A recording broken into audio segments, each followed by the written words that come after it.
नमस्कार। फिर से एक बार स्वागत है मेरे चैनल पर। मैं हूं राज। आप देख रहे हैं हाईवे 33। दोस्तों, आज की जो कहानी है ये झारखंड की है। भेजने वाले हैं श्याम जी। श्याम जी की उम्र लगभग 20 साल की थी और ये कहानी भी 20 साल पुरानी है। तो चलते हैं इनकी कहानी में। लेकिन दोस्तों, आपने मेरे चैनल को सब्सक्राइब नहीं किया है तो जल्दी से कर लीजिए और साथ में बेल आइकन को दबाना ना भूलिएगा। तो चलते हैं हाईवे 33 के इस सफ़र पर। वह रात मैं कभी भूलता नहीं हूँ। वो रात मुझे हमेशा याद रहता है और रात वो मुझे डराता रहता है। उस दिन सुबह से ही बरसात रुक रुक के हो रही थी। बारिश थोड़ी देर रुक जाती थी और फिर स्टार्ट हो जाती थी और ऐसा ही शाम तक हो रहा था। कभी बंद हो जाए, कभी चालू हो जाए। हर जगह खेतों में पानी भरा हुआ था, रास्ते में भी पानी भरा हुआ था। और रात को करीब 9 बजे के आसपास में मम्मी का तबीयत खराब हो गया। उनके पेट में ज़ोरों से दर्द उठ गया था और मम्मी कराहने लगी थी तेज तेज आवाज़ में। मैं मम्मी को जाकर बोला, मम्मी डॉक्टर साहब ने जो दवाई दिया था वो खाई नहीं क्या? वो बोली, बेटा खाई तो हूँ, लेकिन ये दर्द तो अचानक हुआ है, पता नहीं क्यों, समझ में नहीं आ रहा बेटा। मैं बहुत परेशान हूँ बेटा इस दर्द से, मम्मी कराहते हुए अब बोलने लगी थी। पापा भी वहीं पर थे, छोटा भाई भी थे। और मैंने बोला कि मम्मी तो मैं क्या करूँ, डॉक्टर के पास जाऊँ क्या? लेकिन मम्मी बोलने लगी, बेटा रात हो चुका है तो कैसे जाएगा? लेकिन मम्मी का हालत देख करके मुझसे रुका नहीं जा रहा था। और पापा बोलने लगे कि चल बेटा, मैं भी तेरे साथ चलता हूँ, हम दोनों ही चलेंगे, रात का मामला है। लेकिन मैं पापा को बोला कि पापा आप चले जाओगे तो छोटा भाई है और फिर मम्मी का तबीयत खराब है तो देखेगा कौन? आप यहीं पर रुको, मम्मी का देखभाल करो और मैं जा रहा हूँ डॉक्टर के पास में। और फिर मैं अपने घर से निकल गया था। मेरे हाथ में टॉर्च थी और टॉर्च जलाता हुआ मैं बाहर निकला। अब मैं सोचा था कि बस जो बाहर वाला रास्ता है, कच्चा रास्ता है, उसी पर चलूँगा, जंगल वाले रास्ते से बिल्कुल नहीं जाऊँगा। अब बरसात तो बंद हो चुकी थी, लेकिन पानी तो रास्ते में जमा हुआ था। जब मैं उस रास्ते पहुँचा तो देखा कि वो रास्ता थोड़ा नीचे में था और हर जगह का पानी वहाँ पर इकट्ठा हो चुका था। अब मैं समझ गया कि ये रास्ता पर जाना ठीक नहीं है, कहाँ पर गड्ढा है कुछ मालूम नहीं है, खाम मैं कहीं गिर ना जाऊँ, चोट ना खा जाऊँ। और फिर मैं फैसला किया कि जंगल वाले रास्ते से चलते हैं, वो तो ऊंचे पर है और वहाँ पर कीचड़ भी नहीं होगा। और मैं वही फैसला किया और चलने लगा। लेकिन मेरे पीछे कोई चल रहा था। कौन था वो तो मालूम नहीं। मैं पीछे मुड़ के देखने लगता तो जो भी चल रहा होता था वो कहीं छुप जाता था, मुझे नज़र नहीं आता था। और मैं थोड़ा डर चुका था, रात का मामला था, आखिर कौन मेरे पीछे पीछे चल रहा है और मुझे मुड़ते ही वो क्यों छुप रहा है? कोई ना कोई तो बात ज़रूर है। और मैं धीरे धीरे चलता हुआ अब पीछे की तरफ कनखियों से देखने लगा। अब जंगल झाड़ का इलाका था तो ज़रा से भी पत्ती में कहीं से सरसराहट होती थी, आवाज़ होती थी तो डर तो लगना ही था। और भी अंधेरी रात, टॉर्च की रोशनी में अब मैं जलाते हुए आगे आगे बढ़ता जा रहा था। लेकिन मेरे जो ध्यान था वो पीछे की तरफ में था कि आखिर मेरे पीछे कौन चल रहा है और फिर दिखाई क्यों नहीं दे रहा है। मुझे मुड़ते ही वो गायब हो रहा था। और तभी पत्तियों की सरसराहट आई और मैं जल्दी से मुड़ कर के रोशनी उस साइड में किया तो मैं क्या देख रहा हूँ कि मेरा जो घर के बाहर काला कुत्ता बैठा रहता था, जिसको मैं रोटी वोटी खिलाया करता था, वो था। और वो छिप छिप के मेरे साथ में चल रहा था और वो ऐसा ही करता था दिन में भी। मैं उसको डांट के भगा देता था, लेकिन फिर भी मेरे पीछे वो पता नहीं क्यों चलना शुरू कर देता था। मैं डांटता था तो वो थोड़ी देर के लिए कहीं गायब हो जाता था, और जब मैं दूर चला जाऊं तो देखता था कि वो मेरे पीछे पीछे आ रहा है। ऐसा ही था, पता नहीं क्या वो मेरे में क्या इंटरेस्ट ले रहा था, मुझसे ज़्यादा ही प्यार था। मैं तो सिर्फ उसको रोटी शोटी खिला दिया करता था, बस इतने में ही वो खुश रहता था मेरे से। मैं उसको देख कर के राहत का सांस लिया, यानी ये तो कालू है। अब फिर मैं उसको बुलाने लगा कि आजा कालू आजा, और वो फिर मेरे इशारा पा कर के मेरे पास आ गया अपनी पूँछ हिलाते हुए कि चलो कहाँ चल रहे हो आप, जैसे कहना चाह रहा हूँ। अब फिर हम तो दो हो चुके थे, अब तो मेरा डर थोड़ा कम हो चुका था और हम उस जंगल के रास्ते पर आगे की तरफ चलते जा रहे थे। आधा से अधिक हम रास्ता पार कर चुके थे। कालू मेरे पीछे पीछे चल रहा था, हाँ मैं आगे आगे, और एक जगह कालू मेरे से आगे हो गया और हवा में देख करके वो जोर जोर से भौंकने लगा। मैं उसको डांटने लगा, पागल हो गया कालू, क्यों खाम खा भौंक रहा है, कोई तो नहीं है, किस पर भौंक रहा है तू। लेकिन वो तो हवा में ही कुछ देख रहा था जो मुझे नज़र नहीं आ रहा था, और वो लगातार अपना मुंह सर ऊपर उठाए हुए और जोर जोर से भौंक रहा था और घूम रहा था वहाँ पर। अब मैं उसको डांट रहा था, कालू शांत हो जाओ, चलो आगे चलते हैं, शांत हो जाओ। लेकिन कालू तो शांत नहीं हो रहा था, वो तो एकदम और तेज तेज से भौंकना शुरू कर दिया था। और तभी जैसे अचानक जो हुआ, मैं देख करके एकदम हैरान रह गया था, और पूरे बदन में सिहरन सी डर की आ चुकी थी। एक हवा में से एक आदमी जैसे प्रकट हुआ, और उसका जो बदन था एकदम झिलमिल झिलमिल कर रहा था, मतलब कभी दिख रहा था और कभी नहीं दिख रहा था। और उसने कालू को पकड़ लिया था, अपने दोनों हाथों से उठा करके और एक साइड में फेंक दिया, और कालू गिर करके जोर जोर से चिल्लाते हुए रोने लगा था। शायद उसको चोट लगी थी और तभी वो रो रहा था अपनी आवाज़ में। अब तो मैं ये सब देख करके जैसे सन्नी रह गया था कि भाई, ये जो हम सुना करते थे कि इस जंगल में भूत हैं, प्रेत हैं, चुड़ैल है, क्या यही है ये भूत, यही है।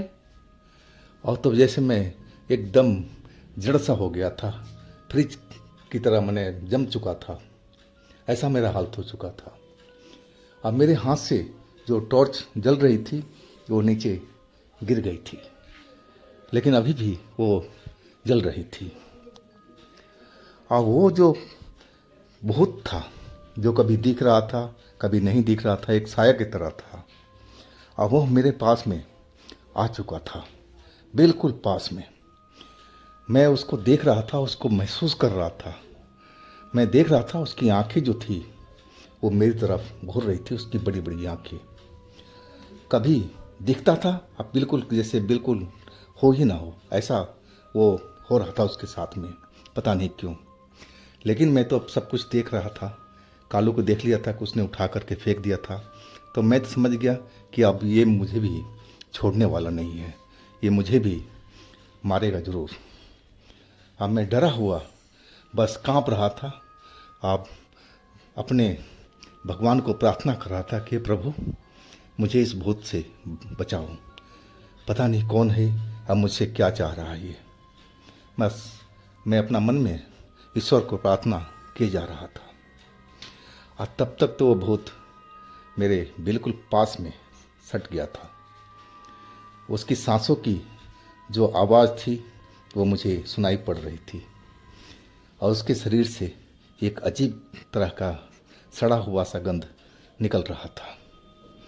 और उसने मेरे बाल जो थे थोड़ा मेरे बड़े बड़े थे और उसने मेरे बाल को पकड़ करके और ज़ोर से हवा में उठा दिया।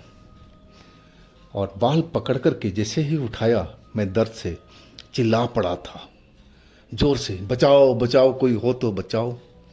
लेकिन भला उस अंधेरी जंगल में रात को कौन होता है, कोई नहीं होना चाहिए था। लेकिन एक आवाज़ गूंजी, कौन है, क्यों चिल्ला रहे हो? और जैसे ही आवाज़ वो गूंजी सुनाई पड़ी, तब तक तो वो जो प्रेत था, भूत था, वो मुझे छोड़ दिया था और एकदम जैसे हवा से प्रकट हुआ था और वैसे ही हवा में वो गायब हो चुका था। लेकिन मेरे आसपास भी मतलब था वो, मुझे महसूस हो रहा था, उसकी सांसों की आवाज़ लग रहा था कि बिल्कुल पास में ही है।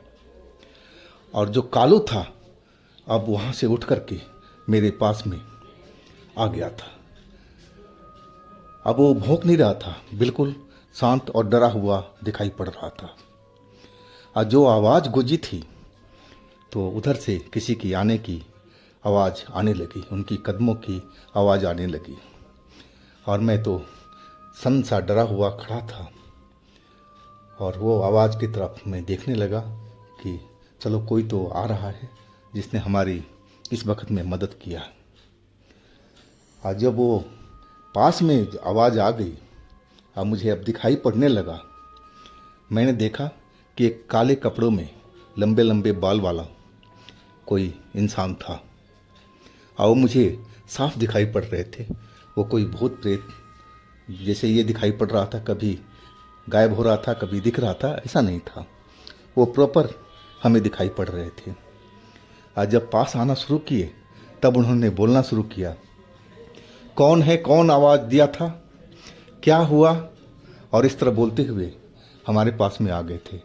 मेरे मुंह से तो आवाज़ नहीं निकल रही थी डर के मारे। और जब पास आए वो, मैं देखा शायद वो कोई काले कपड़े में कोई साधु ही थे या कोई फकीर थे या फिर कोई जोगी होंगे। मुझे ज्ञान नहीं था उस टाइम में कि आखिर ये हैं कौन। और मेरे पास में पहुंच करके मेरी तरफ देखते हुए बोले, अरे बेटा, तुम रास्ते में ये इस रात में तुम क्यों जा रहे हो? तुम्हें मालूम नहीं है कि ये जंगल रात में जाने लायक नहीं है? वो मुझे डांटने लगे थे। अब मैं समझ गया कि ये भूत प्रेत नहीं है, ये तो कोई इंसान ही है, चाहे कोई जोगी हो, फकीर हो, कोई भी हो, लेकिन हमारे रक्षक हैं, कोई नुकसान देने वाले नहीं हैं। और मैं रो पड़ा था, डरते हुए एकदम आंखों से आंसू निकल रहा था। और मैं हाथ जोड़े बोलने लगा, बाबा, मेरी माँ की तबीयत ख़राब है और दूसरी साइड से पानी भरा हुआ था। तो मैं समझा कि ये ऊंची जगह है, इधर में बरसात का असर नहीं हुआ होगा, पानी सब नीचे चला गया होगा, तो ये रास्ता सूखा होगा, इसीलिए मैं इस रास्ते से आया था बाबा। मेरी माँ को पेट में दर्द हो रहा है। अब मेरी बात सुन कर के वो बोले, ठीक है, लेकिन बेटा तुम्हें अकेले नहीं आना चाहिए था, गांव के लोग थे, उनको साथ में ले आते ना। क्या तुम्हें पता नहीं था कि इस रास्ते में कौन कौन रहता है? मैंने कि नहीं बाबा, मुझे कुछ मालूम नहीं है। बोले, बेटा मैं तो आज यहाँ पर था और इसलिए तुम आज बच गए हो, नहीं तो वो जो प्रेत था वो तुम्हें छोड़ता नहीं। वो अभी भी इधर ही आसपास में मंडरा रहा है और जैसे मैं हटूंगा वो तुम्हें मार डालेगा। और फिर वो बोले कि आओ मेरे साथ में चलो, मैं तुम्हें जंगल को पार करा देता हूँ, लेकिन उधर से आना तो इस रास्ते से भूल करके मत आना। मैंने बोला, ठीक है बाबा जी, आप मुझे इस जंगल का रास्ता पार करवा दीजिए। और फिर वो कुत्ते की तरफ देखे, बोले, कुत्ता तुम्हारा है? नहीं कि जी बाबा जी, हमारा ही कहा जाएगा, हमने पाला तो नहीं है, लेकिन गली में रहता है और हम खाना पीना इसको कभी कभी दिया करते हैं और इसलिए मेरे पीछे लगा हुआ है। बोला, बाबा बोले, ठीक है, चलो जल्दी करो, मेरे पास ज़्यादा वक्त नहीं है, मैं एक साधना में लगा हूँ, लेकिन तुम्हारी आवाज़ ने मेरी साधना को भंग कर दिया। लेकिन कोई बात नहीं, तुम जल्दी चलो मेरे पीछे पीछे। और मैं और हमारा कालू, हम उनके पीछे पीछे जब तक जंगल पार नहीं कर लिए हम, वो हमारे साथ ही रहे थे। और जंगल जैसे ही ख़त्म हुआ, बोले तो अब तुम लोग संभल कर जाना, अब तो आगे कुछ नहीं है, लेकिन फिर भी वापसी इस तरफ से मत आना, जो दूसरा रास्ता है उधर से तुम लोग लौटना। और फिर हम आगे डॉक्टर के घर की तरफ चल पड़े थे। कालू अभी भी डरा हुआ मुझे दिखाई पड़ रहा था। उसके मुंह से ज़रा भी भौंकने की ऐसी कोई आवाज़ नहीं निकल रही थी। मैं तो खुद डरा हुआ था इंसान होकर के, और वो तो बेचारा जानवर था। और फिर हम डॉक्टर के पास उनके घर पर पहुंच गए थे। दरवाज़ा खटखटा गए पर डॉक्टर साहब निकले। डॉक्टर साहब वो आयुर्वेदिक का डॉक्टर थे और वो कुछ झाड़ फूंक भी करते थे। और फिर हमने आवाज़ दी तो डॉक्टर साहब दरवाज़ा खोले थे और फिर मुझे देखते ही पहचान गए थे। बोले बेटा इतनी रात में? नहीं कि जी डॉक्टर साहब, मम्मी के पेट में बहुत तेज तेज दर्द हो रहा है, बर्दाश्त नहीं हो रहा है, तभी मैं आया हूँ। फिर बोले ठीक है ठहरो, मैं दवाई दे रहा हूँ और जाते ही खिला देना, आराम हो जाएगा। और तुम अकेले ही आए हो? नहीं कि हाँ, बड़ी हिम्मत की तुम्हारी दाद देनी पड़ेगी इस रात में। और ये क्या तुम्हारा कुत्ता है? यानी कि हाँ डॉक्टर साहब, हमारा ही है माना जाए तो। और फिर उन्होंने दवाई का पुड़िया मुझे दे दिया था। और जैसे ही मैं जाने लगा, बोले ठहरो, तुम किस रास्ते से आए थे बेटा? मैंने कि जंगल वाले रास्ते से आया था। और फिर मैं उनको जो किस्सा हमारे साथ में घटा था, कहानी हुआ था, सब कुछ डॉक्टर साहब को बता दिया था। वो बोलने लगे, अरे बेटा तुम्हारी जान बच गई, तुम्हें क्या ज़रूरत थी उस साइड से आने की? अकेले क्यों आए? अपने पापा को साथ मिलाते और लोगों को साथ मिलाते, अकेले तो आना ही नहीं चाहिए था। वो भी हमें डांटने लगे थे। अब फिर बोले कि ठहरो, मैं तुझे कुछ देता हूँ। और जब अंदर चले गए और जब हमारे पास में आए दोबारा, तो उनके हाथ में एक लाल धागा था। अब बोले बेटा ये अपने गले में पहन लो, अब तुम सुरक्षित घर पहुँच जाओगे। मैं हाथ जोड़ करके नमस्कार किया और फिर मैं चल पड़ा। लेकिन इस बार जंगल वाला रास्ता हमने नहीं लिया था, जो बाहर वाला रास्ता था, जो थोड़ा लंबा था और उसमें आगे जा कर के पानी भी भरा हुआ था, वही हमने रास्ते पर चलना शुरू किया था। और फिर हम आगे पहुंच कर के पानी भी लांघना पड़ा था हमें, लेकिन मुझे अब उस चीज़ की परवाह नहीं थी। मैं जल्दी से जल्द अब घर पहुंचना चाहता था। घर पहुंच कर के तब मुझे चैन पड़ा था। मम्मी अभी भी कराह रही थी, पापा और मेरे भाई अभी भी मम्मी के पास में खड़े थे। और चाहते ही मैं कुछ नहीं बताया था अपने घर पर कि जंगल में मेरे साथ क्या हुआ था। मम्मी को मैंने दवा दिया, मम्मी दवा खाओ, डॉक्टर साहब ने बोले हैं कि थोड़ी देर में ही आराम आ जाएगा। और मम्मी को दवा खिला करके मैं इंतज़ार करने लगा था। और डॉक्टर साहब ने जो बोला था वैसे ही हुआ था। करीब आधे घंटे के बाद में मम्मी का जो दर्द था धीरे धीरे कम होने लगा और मम्मी को अब नींद आ चुकी थी और मम्मी आराम से सो चुकी थी। मैं अपने पापा से बोलना चाह रहा था इस घटना के बारे में, लेकिन मैं बोला नहीं कि पापा खामखा टेंशन में आ जाएंगे, चिंता में हो जाएंगे और फिर आगे कभी हमें अकेले भेजा नहीं करेंगे। और फिर मैं इस घटना को अपने मम्मी से भी छुपा दिया था और गांव में किसी से भी नहीं बताया था, किसी लड़के से भी नहीं बताया था। और ये फिर तो जैसे हम भूल ही चुके थे इस बात को कि हमारे साथ में क्या हुआ था।